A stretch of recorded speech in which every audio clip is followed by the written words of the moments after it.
Hello friends, मैं अरुणा कबीर अपने channel Aruna the red रे के माध्यम से आपके साथ जुड़ना चाहती हूँ। बहुत बार आपने देखा होगा, जब हम बहुत सारे लोग बैठकर कोई फैसला लेते हैं, कोई डिसीज़न लेते हैं, तो ऐसा क्यों होता है कि वहाँ पर हर आदमी ये कहता है कि मेरी बात ही पूरी तरह से सही है और मेरी बात को पूरी तरह से माना जाए। आप देखते हैं, जब हर बंदे को ये लगता है ना कि उसी की बात सही है, उसका पॉइंट ऑफ व्यू जो है वही सबसे बेस्ट है, उसी को सब लोग मान लें, तो वहाँ पर आप देखेंगे कि डिसएग्रीमेंट हो जाते हैं।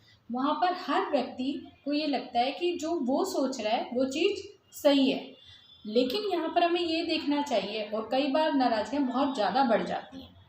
तो जब हम सब लोग बातचीत करते हैं तो आपको ये ध्यान रखना चाहिए कि वहाँ पर डिसएग्रीमेंट भी हो सकता है।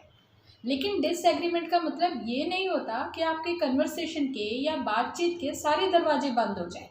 इतना नाराज़गी नहीं रखनी है वहाँ पर, कि आपको पॉजिटिव फ्रेम ऑफ माइंड के साथ वहाँ पर बात सुननी है सबकी। सबसे पहली बात जो आती है कि जब भी हम कोई बड़ा फैसला लेते हैं, वहाँ डिसएग्रीमेंट की संभावना होती है, और डिसएग्रीमेंट होना कोई बुरी बात नहीं है। अगर डिसएग्रीमेंट पॉजिटिव है तो ये कोई बुरी बात नहीं है। वहाँ पर हर व्यक्ति अलग अलग दृष्टिकोण से अपनी बात को समझता है और फिर अपनी बात को रखता है। लेकिन सामने वाले का ये जिद पड़े रहना कि सिर्फ वही ठीक कह रहा है, तो वो आगे के रास्ते क्या करता है, बंद कर देता है, ब्लॉक कर देता है, डिसएग्रीमेंट हो जाती है वहाँ पर। तो हमें बड़े पॉजिटिव फ्रेम ऑफ माइंड के साथ, पॉजिटिव अगर डिसएग्रीमेंट है तो वहाँ पे हमेशा बातचीत के दरवाजे खुले रहेंगे। वहाँ पर ज़रूर संभावना बनेगी कि हम सारे मिलकर किसी फैसले पर पहुँचे। आप ये देखिए कि एक देश जब दूसरे देश के साथ उसके टर्म्स ख़राब हो जाते हैं, फिर भी आप देखते हैं कि बातचीत से ही हर प्रॉब्लम का सलूशन निकलता है।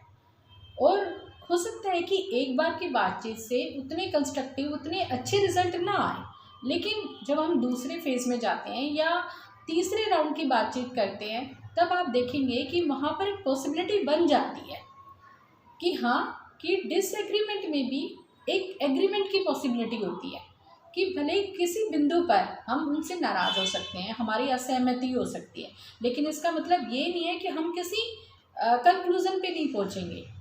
हम वहाँ पर एग्रीमेंट की स्थिति में पहुँचेंगे, बशर्ते कि हम बड़े पॉजिटिव डिसएग्रीमेंट को लें, बड़े सकारात्मक रूप से हम लें कि हाँ भाई, वहाँ पर आपको करना क्या है। जब डिसएग्रीमेंट होता है, जब आप बड़े डिसीज़न लेते हैं, तो वहाँ पे हमेशा संभावना रहेगी कि सामने वाला अलग दृष्टिकोण से, अपनी सोच से बातों को रखता है।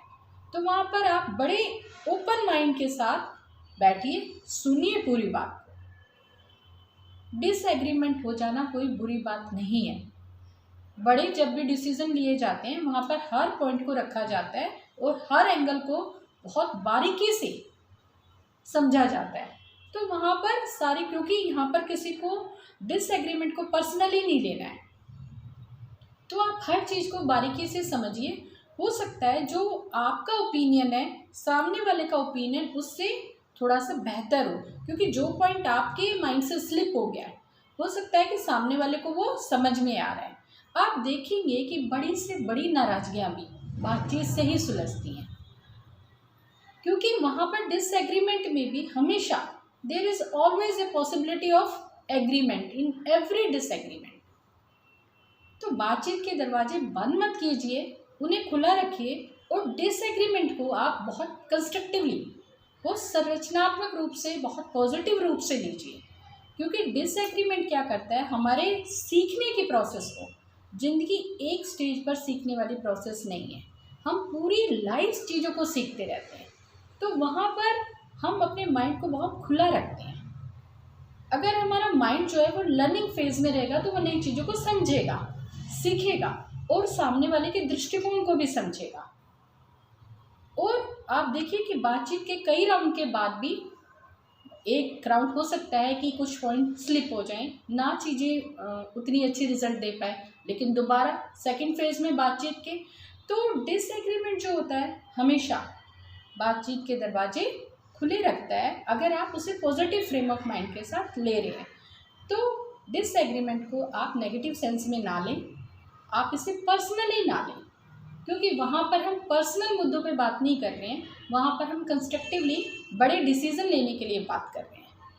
तो वहाँ पर आप पर्सनल ना लें चीज़ों को और बड़े ओपन माइंड के साथ चीज़ों को समझें और हमेशा अच्छे रिजल्ट की पॉसिबिलिटी की बात को समझ के उस पर फैसले लिए जा सकते हैं। हमें असहमति में भी हमेशा संभावना बनी रहेगी कि हम सारे लोग किसी एग्रीमेंट पे पहुँचे।